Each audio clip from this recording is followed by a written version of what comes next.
Mod 24 bolt action na sniper rifle. Ito yung G-Spec.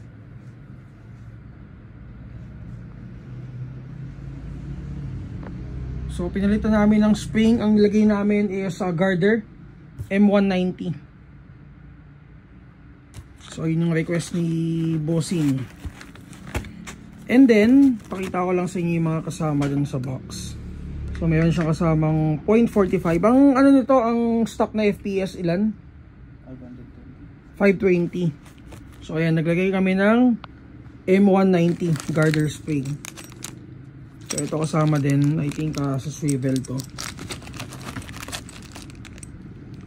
And then yung pinaka-tip ng anong tawag doon?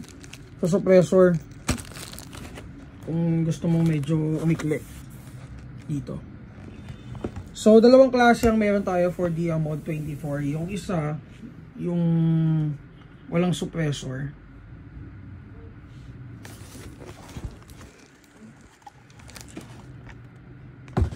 So kaya nyo naman tong ano, yung high FPS na spring.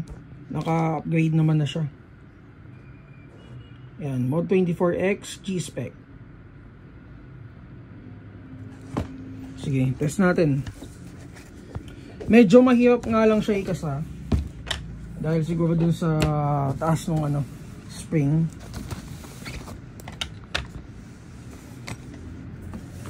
Price pala nito guys is 21,500.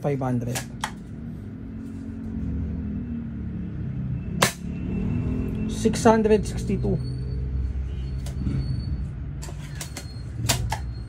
So boss, medyo mag-gym-gym ka na. Kasi medyo mahirap talaga ikasa. Ayan, 647 last. Pagod na ang ating taga-kasa. 643. Ayan. So kailangan talaga mag-workout. Okay, so again, Mod 24 G-Spec. May available pa sa store. Ito na lang yung high-end na meron tayo dito ngayon. Kasi naubos na yung mga Norwich natin at saka yung mga Slong. So ayan, check nyo na lang guys sa Google Drive natin. And para dyan sa mga magtatanong, PM na lang kayo guys sa Mavs Hobby Shop. Thank you.